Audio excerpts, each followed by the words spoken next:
Jó, capítulo de número 1. Abra aí a sua Bíblia em Jó, capítulo de número 1. Estamos nesse mês de novembro, no mês da música da nossa igreja. E quando a gente fala em música, não vem apenas na nossa mente louvor. Claro que é um dos fatores principais. Entretanto, vem um outro tema muito pertinente para a nossa caminhada, que se chama adoração. Estamos pensando durante este mês de novembro a respeito da adoração. E quando nós olhamos para a Bíblia, os personagens bíblicos que viveram a vida de adoração a Deus são personagens inspiradores. Quando nós olhamos para a Bíblia e percebemos que existem personagens lá que viveram a vida e dedicaram a Deus uma vida de adoração, independente do que acontecesse na sua vida, como foi essa canção que acabamos de cantar, que ainda que a figueira não floresça, nem haja fruto na vida, o produto da oliveira minta, independente de qualquer coisa, todavia eu me alegrarei. São adoradores, pessoas que não dependem das circunstâncias para adorar, eles adoram independente das circunstâncias. E Jó foi uma dessas pessoas inspiradoras quando se trata a respeito de adoração a Deus. De maneira que quando nós olhamos para esse capítulo 1, nós vamos encontrar algumas preciosidades de Deus falando sobre Jó, e do próprio narrador falando sobre Jó. Vai dizer logo nos versículos iniciais que Jó era um homem reto, íntegro, temente a Deus, que se desviava do mal. E em algum momento da sua vida, Jó tinha filhos, e quando os filhos faziam festas entre eles, e quando acabavam essa festa, diz o texto, no capítulo 1 de Jó, que o Jó iria prestar sacrifícios se porventura os seus filhos tivessem cometido pecados. Se porventura. Tamanho era o seu temor a Deus e o seu respeito pela figura de Deus. Em algum momento da vida, Deus se depara com o inimigo, que é traduzido como diabo, Satanás, ou seja lá o nome que a sua tradução bíblica tenha dado. E em algum momento Deus faz uma aposta em Jó. Deus olha para Jó e diz assim: olha, esse cara aí, independente do que você tirar dele, ele vai permanecer fiel. E nessa aposta é o que vai acontecer exatamente no texto que nós vamos ler.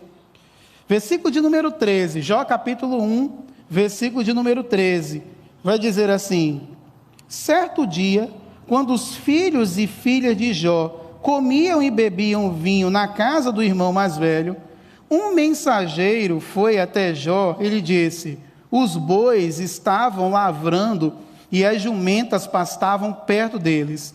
Então os sabeus os atacaram e os levaram. Eles ainda mataram os servos ao fio da espada, e só eu escapei para trazer-te essa notícia.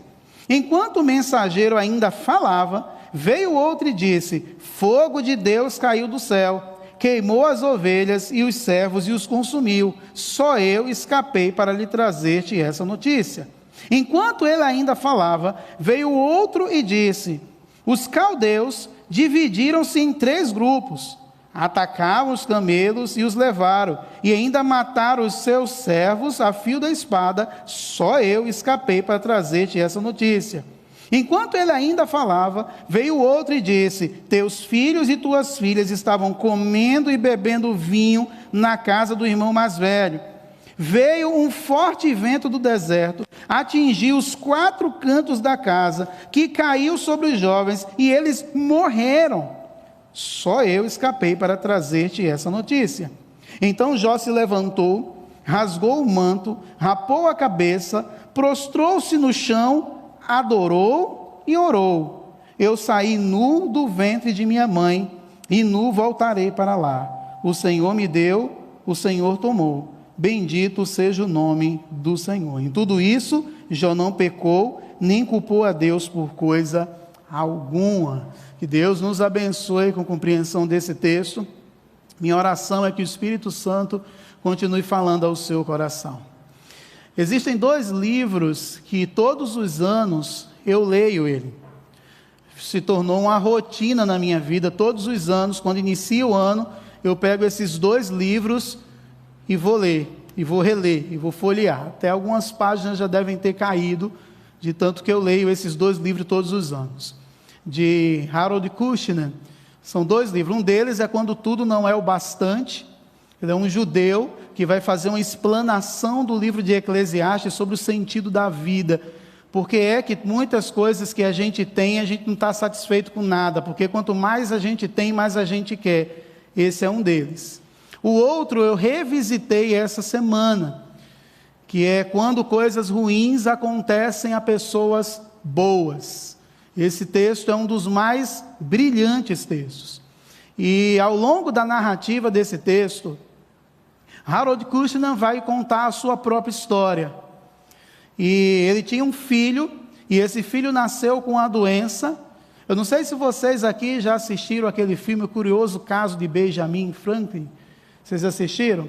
Essa doença, ela é real, ok? Esse existe. A pessoa nasce, não é, com a feição de uma pessoa já velha, já idosa. E ao longo da sua vida, ela vai ficando jovem, até ter o pensamento de um bebê e morre. É como se fosse o contrário. Só que o filho de Harold Kushner morreu com 14 anos de idade, com sua feição de 100 anos. E quando ele faleceu, Harold Kushner começou a reinventar algumas coisas a respeito da fé. Algumas coisas que ele acreditava na Bíblia, ele acreditou diferente.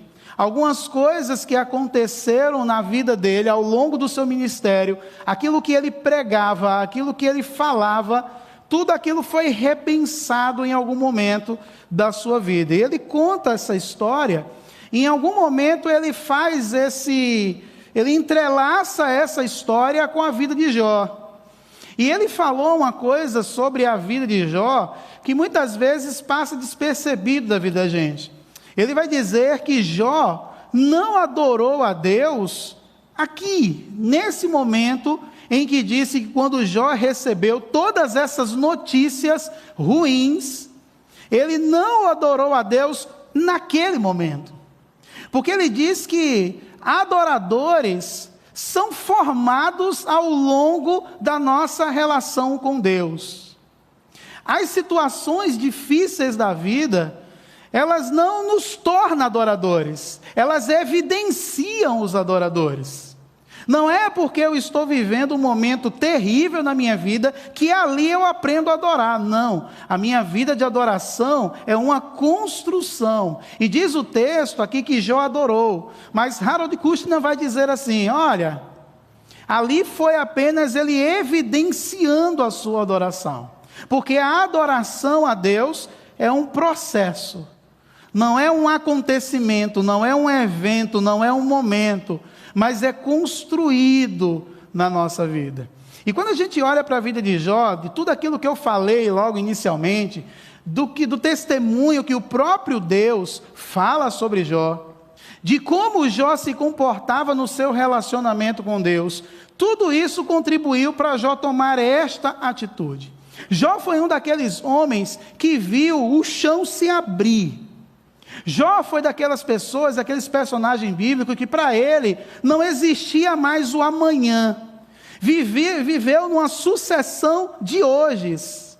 E parecia que o amanhã que nós cantamos aqui, o choro pode durar uma noite, mas a alegria vem ao amanhecer. Parecia que para ele essa manhã nunca chegaria. Foi um homem que viveu a sua vida aos pés do Senhor, com temor a Deus, mas na sua relação com Deus, no processo natural da vida, ele perdeu tudo, sem nenhuma explicação, sem nenhuma razão, sem nenhum motivo. E aí é quando vem o título do livro, por que é que coisas ruins acontecem a pessoas que nós consideramos como boas? E aí o desenrolar da história de Jó, nós vamos perceber essa sucessão de eventos que o levou a adorar. Tem momentos na nossa vida que nós nos encontramos exatamente assim como Jó. Talvez não com essa sucessão de perdas, porque ele foi perdendo uma coisa atrás da outra, e parece que quando as coisas ruins acontecem na nossa vida, elas acontecem uma atrás da outra. Não sei se você já reparou isso, mas quando a gente recebe uma notícia ruim, em seguida vem outra, em seguida vem outra, em seguida vem outra, em seguida vem outra. Aqui Jó não teve nem tempo para respirar. E o ápice foi quando chegou os servos e disse assim: olha, teus filhos estavam lá naquela festa, de repente veio um vento, matou todo mundo, você perdeu tudo, você perdeu todos os seus bens, e ainda você perdeu o maior patrimônio que você tinha, que são seus filhos. Como lidar numa situação como essa? Como, quando a gente vê o mundo se abrindo, o chão se abrindo na nossa frente, como lidar? Só consegue suportar isso um verdadeiro adorador. Um verdadeiro adorador é capaz de suportar coisas terríveis na sua vida, coisas as quais não tem explicação nenhuma. Claro que em algum momento da nossa vida nós questionamos, nós dizemos assim: pai, mas por que eu? É uma das coisas que a gente ensina na igreja, dizer assim: nunca pergunte a Deus por quê, mas pergunte a Deus para quê. A gente não aprende isso na igreja, não aprendeu isso? Mas tem momentos que o porquê é inevitável. Tem momentos que o porquê sai rasgando de dentro da gente, e a gente pergunta a Deus: por que eu? Eu que tenho dedicado a minha vida a fazer isso, aquilo outro, por que eu?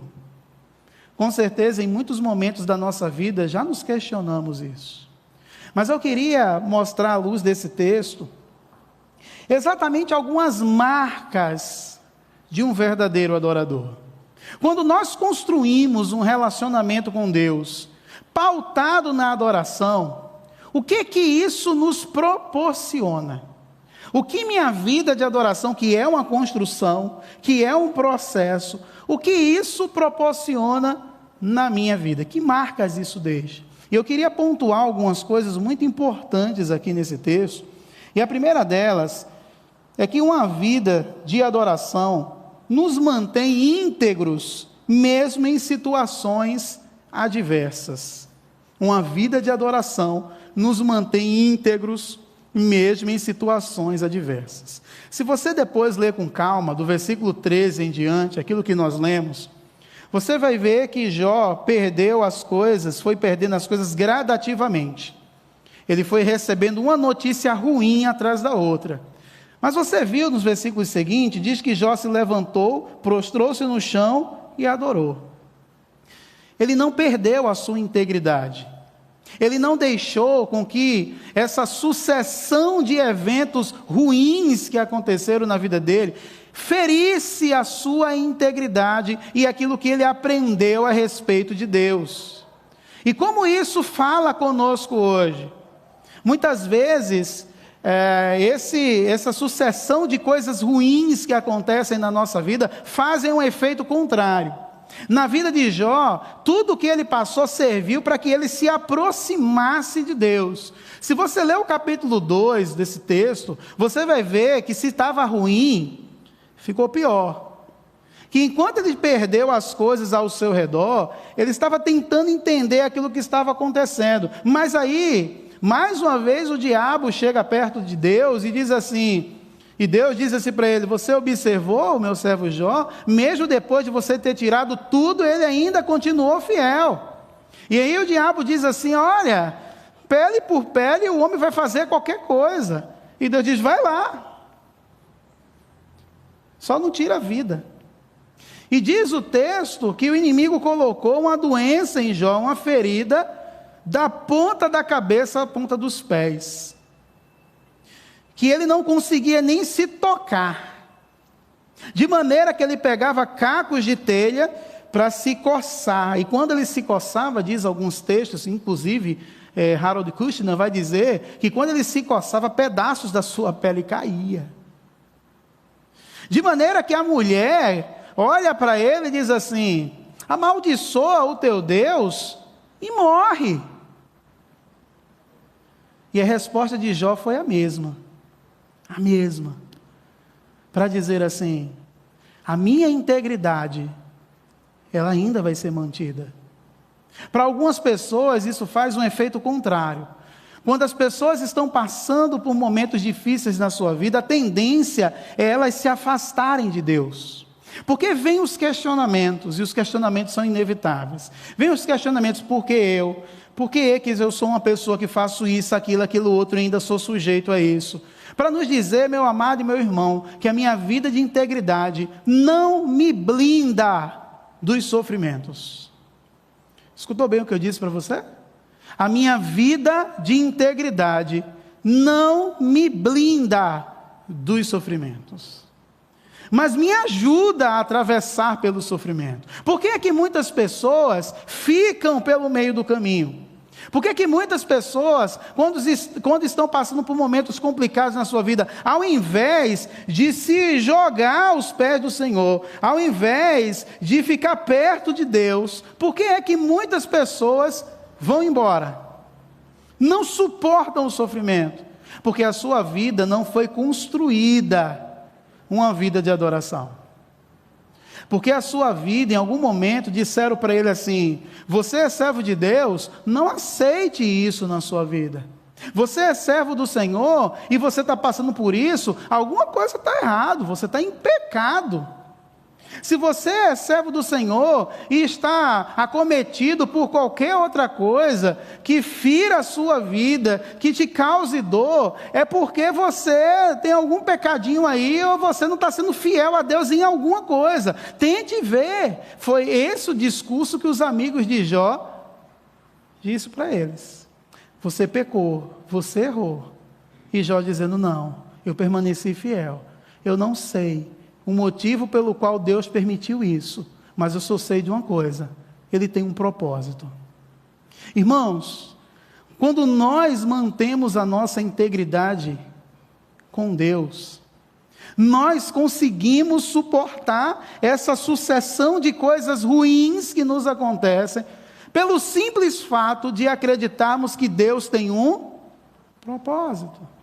E aí a gente revisita o texto de Romanos capítulo 8, versículo 28, quando ele vai dizer aqui: sabemos que todas as coisas cooperam para o bem daqueles que amam a Deus. Você prestou atenção no que esse texto diz? Todas as coisas cooperam. Que todas as coisas são essas? Quando eu estou vivendo os melhores momentos da minha vida, isso está contribuindo para a glória de Deus. Mas eu sei que a vida não é feita apenas de bons momentos. A vida também é feita de momentos ruins, momentos os quais nós não gostaríamos de passar. Mas mesmo assim, coopera para o bem daqueles que amam a Deus. Por que é que Jó não perdeu a sua integridade? Porque ele acreditava que Deus tinha um propósito. Meu amado e meu irmão, talvez você esteja vivendo situações na sua vida em que você viu o seu chão se abrir. E você está vivendo essa sucessão de hojes. E que parece que o amanhecer nunca vem. E parece que as coisas boas parece que nunca vão acontecer. Parece que essa alegria tão desejada, tão pregada, tão cantada, parece que é uma utopia tão distante da gente, de maneira que a gente não consegue ver isso. Mas uma vida de adoração a Deus nos proporciona e nos faz íntegros, mesmo em situações completamente adversas. Só reconheceremos um verdadeiro adorador quando passarmos por situações adversas na nossa vida. Sabe por quê? Porque enquanto Deus está abrindo as portas para a gente, Ele é Deus. Às vezes eu fico olhando e ouvindo alguns discursos ao longo da minha vida cristã, que a gente diz assim, quando a gente vai orar por alguém, e Deus cura, e Deus abre uma porta, e Deus faz um milagre, e Deus poupa da morte, Aí quando a gente vem para agradecer a Deus, e quando a gente vem para o nosso discurso, a gente chega e diz assim: eu quero agradecer a Deus porque Deus foi fiel. Não é isso? Quando Deus abre uma porta, quando Deus faz um milagre, quando Deus cura, a gente não vem até aqui, muitas vezes diz assim: eu venho agradecer a Deus, porque Ele foi fiel na minha vida. O que Ele fez? Ele curou, Ele salvou, Ele abriu portas. Mas eu nunca vi ninguém que passou por uma perda, eu nunca vi ninguém que passou por um momento em que todas as portas se fecharam, por um momento em que as suas orações não foram respondidas, que Deus não atendeu o seu pedido, chegar e dizer assim: eu quero agradecer a Deus, porque Ele foi fiel na minha vida, porque Ele fechou aquela porta, porque Ele não fez aquele milagre, porque Ele não curou, porque Ele não livrou da morte. Então eu quero agradecer a Deus, porque Ele foi fiel. Deus é fiel, não porque faz aquilo que a gente quer, mas Ele é fiel porque Ele tem um propósito, mesmo quando Ele diz não para a gente. É isso que precisa, isso é integridade. Integridade é não deixar ser contaminado com nenhuma outra coisa que possa ferir a nossa relação com Deus, a nossa honestidade para com Deus. Precisamos criar adoradores e forjar adoradores que adoram a Deus, mesmo se Deus fizer ou se Deus não fizer.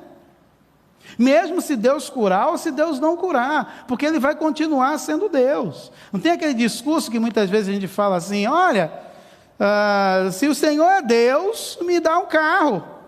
Ué, se o Senhor é Deus de verdade, me dá uma casa. Se o Senhor é Deus de verdade, que eu me case. E eu fico perguntando assim: qual o benefício? Deixa para lá, esquece. Mas eu quero voltar aqui para dizer assim para você: meu amado e meu irmão, verdadeiros adoradores são forjados ao longo da nossa vida. Verdadeiros adoradores, de alguma forma, de alguma maneira, é um processo. E quando estamos nesse processo, quando lidamos com situações adversas na nossa vida, isso não fere a nossa integridade, permaneceremos fiéis.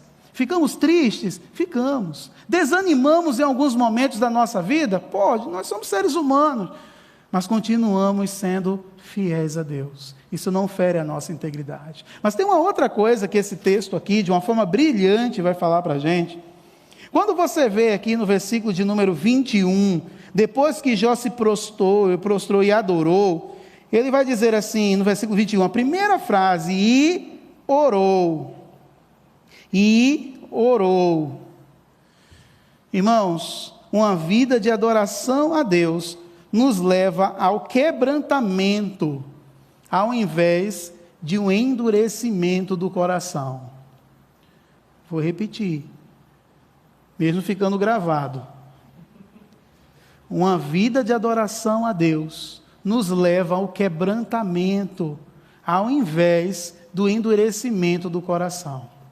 Por que eu estou dizendo isso? Porque nesse texto diz que Jó passou por todas essas mazelas e tragédias na vida, mas isso o levou aos pés do Senhor. Ele orou, ele se quebrantou. Jó tinha tudo para ser uma pessoa amargurada na vida. Jó tinha tudo para que quando seus amigos chegassem, que chegaram, no capítulo número 2, versículos finais, os amigos chegaram, ele podia dizer assim: está fazendo o que aqui? Fora, não quero ninguém aqui perto de mim. Jó podia fazer isso, tinha motivos até, mas Jó os acolheu, aceitou. Por quê? Porque ele tinha um coração quebrantado. Percebe que muitas vezes, quando a gente lidar com pessoas que estão sofrendo, ou que passaram por tantos sofrimentos na sua vida, percebe como essa pessoa é uma pessoa endurecida, amargurada. Você vê a amargura sendo transmitida pelo seu olhar. E o sofrimento que muitas vezes passamos deve nos levar ao quebrantamento, para dizer assim: eu preciso de você, eu preciso de pessoas ao meu redor, sozinho eu não consigo. Pelo menos os amigos de Jó, quando chegaram lá no primeiro momento, ficaram ao lado dele, ficaram perto dele, acolheu, e ele estava quebrantado, recebendo toda a ajuda possível, porque o seu coração de adorador, a sua vida de adorador, o levou ao quebrantamento, e não à amargura. Pessoas amarguradas, elas jogam as suas amarguras, quase não sai, amarguras para os outros. Quando você encontra pessoas com o coração endurecido, de alguma forma, de alguma maneira, essa pessoa ela não consegue ver em você uma pessoa a qual pode te ajudar.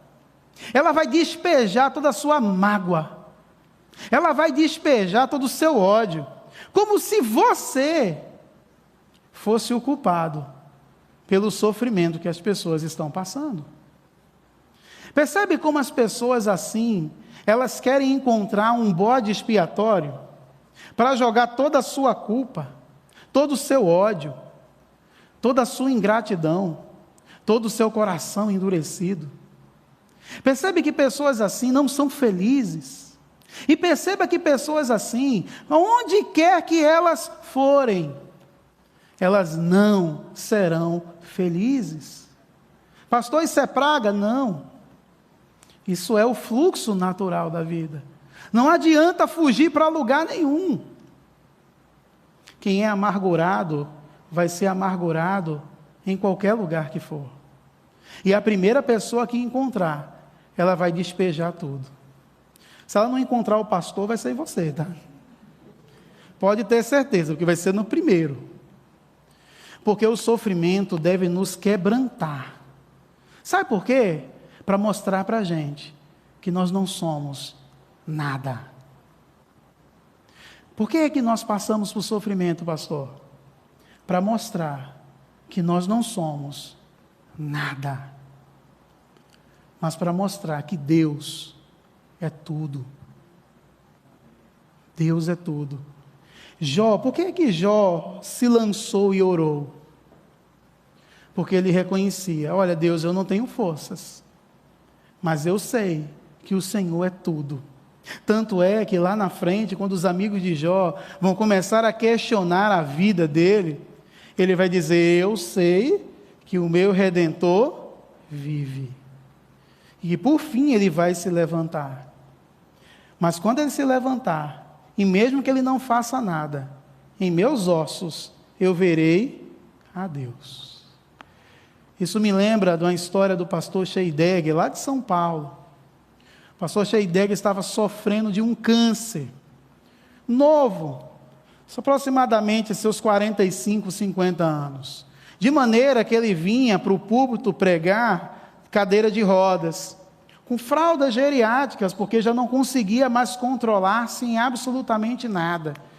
E num belo dia, dias que antecederam a sua morte, ele chega no púlpito da igreja e diz assim, irmãos, eu sei que vocês estão orando por mim. Se Deus me curar, vocês vão ver a glória de Deus. Mas se Ele não me curar, eu é que vou ver a glória de Deus. Isso é fé, isso é quebrantamento. Isso é dizer assim, está doendo? Tem até um livro, tá? De Filipenses que diz assim, dói e dói muito. É um livro de Filipenses que ele fala sobre isso. Está doendo? Tá. Horas, somos de carne e osso. Horas, somos seres humanos. Mas Deus é Deus. Deus é Deus. E ao invés de eu endurecer o meu coração, eu vou me quebrantar. Porque eu sei que o meu Redentor vive. Por fim ele vai se levantar.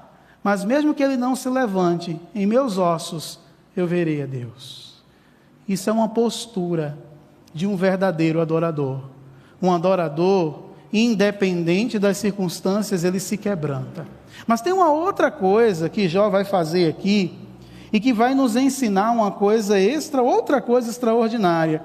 Depois que ele orou, no versículo 21, ele vai dizer assim, eu saí nu do ventre de minha mãe, e nu voltarei para lá.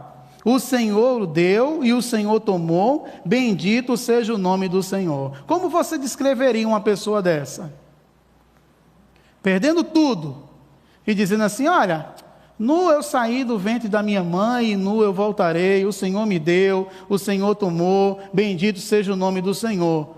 Como você descreveria? Eu só consegui descrever em uma forma, com um único adjetivo que me veio à mente: pessoa amadurecida. Pessoa amadurecida. Sabe, a nossa vida de adoração nos leva, nos tira da imaturidade para a maturidade, nos eleva, nos promove para a maturidade. Isso foi uma declaração de uma pessoa completamente amadurecida na vida. Outra pessoa ia dizer assim, nunca mais eu sirvo. Deus é injusto comigo. Deus, ele não foi fiel. Mas o cara diz assim, Deus me deu, Deus tomou, bendito seja o nome do Senhor, no meio da dor. Por quê? Porque a sua adoração, a sua vida de adoração, o promoveu. Ele saiu da imaturidade, do início da sua vida com Deus, e ele foi aprendendo ao longo da sua vida que ele precisava amadurecer. Quando você fala assim de uma pessoa madura, qual é a primeira coisa que vem na sua mente? Quando você diz assim, essa pessoa é uma pessoa madura, na minha mente só consigo ver muitas vezes idade. Percebe que às vezes, quanto mais velhos na fé cristã a gente fica, mais imaturo a gente se torna. Pessoas que têm 50, 60, 70 anos, eu tenho 36, tem gente aqui que tem menos do que eu. Quem aqui tem menos de 36 anos? Levante a mão. De verdade, não é para forjar não. Temos aqui, levante bem a mão, você que tem 36, menos de 36 anos. Olha aqui, está vendo essas pessoas? Quem tem mais de 36 anos, levante a mão, com honestidade. Ok. Está filmando isso, Rogerinho? Não, precisa não, né? Porque vai ficar gravado, vai ficar uma coisa incoerente. Vocês que têm mais de 36 anos, vocês têm que ser exemplos para a gente. Vocês que têm mais de 36 anos. Mas o senhor é pastor, mas eu só tenho 36 anos. Vocês têm experiência de vida. Vocês passaram por situações as quais talvez a gente não passe. Vocês são pessoas e devem ser consideradas pessoas maduras. O que se espera de pessoas maduras? Que sejam exemplos para as pessoas que estão ainda nesse processo de imaturidade para maturidade. Mas às vezes é o contrário. A gente vê pessoas que têm 5, 10, 15, 20, 30 anos de igreja, agindo como se nunca tivesse pertencido a uma igreja. Pessoas tomam decisão que você olha assim, meu Deus, essa pessoa é crente? Resolveu desse jeito? Tomou essa decisão dessa forma? Essa pessoa tem quantos anos mesmo? Pior, quanto tempo de vida cristã essa pessoa tem? E tomou essa decisão dessa forma? Aí você entra em parafuso. Diz assim, meu Deus, uma pessoa que era para ser um exemplo para mim. Uma pessoa que era para me ensinar o que é maturidade, porque passou por coisas, a vida bateu, mas quanto mais bate, mais imatura a pessoa é. Quanto mais bate, mais a pessoa não tem noção do que é vida cristã, que deveria ser um exemplo para mim. Toma decisões completamente imaturas. Isso é adorador. Olha o que Jó disse. Eu nu saí do ventre. Imagina se essas pessoas passassem por isso. O que é que elas iam fazer então? Se não passaram nem um terço do que Jó passou e tomam atitudes assim de imaturidade, imagina se passasse por isso. Jó passando por tudo isso, diz assim: eu nu saí do ventre da minha mãe e não voltarei. O Senhor me deu, o Senhor tomou. Bendito seja o nome do Senhor. Maturidade. A minha vida de adoração me promove da imaturidade para a maturidade. Eu sou uma pessoa madura porque eu passei por experiências na minha vida que me fizeram amadurecer. Está aí o propósito do sofrimento. O sofrimento surge na nossa vida para nos tornarmos mais maduros. E nós respeitamos a sua idade.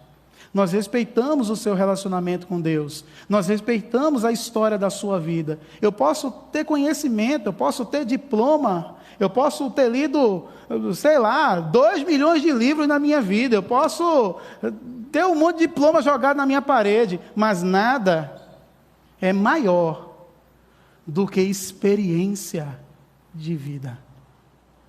A experiência de vida é a maior escola que nós podemos frequentar. Por isso que eu respeito a idade de vocês e de muitos, porque tem experiência de vida para me ajudar, para que eu amadureça no meu relacionamento com Deus. Um verdadeiro adorador, em uma vida de adoração, me tira da imaturidade e me coloca na maturidade, para que eu possa servir de exemplo para outras pessoas que estão ao meu redor. Eu queria concluir lendo o versículo final desse texto, que o narrador vai dizer assim: em tudo isso Jó não pecou, nem culpou a Deus por coisa alguma.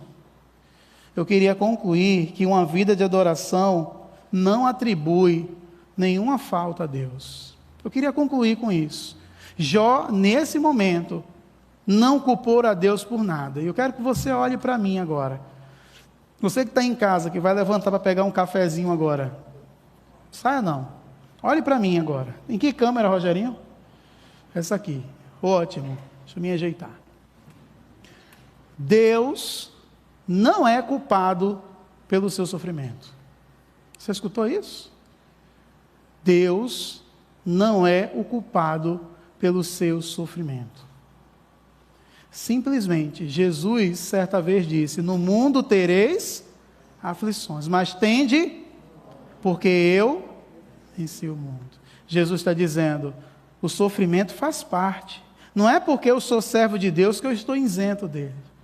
Mas quando eu mantenho, eu construo uma vida de adoração, eu olho para tudo que está acontecendo ao meu redor,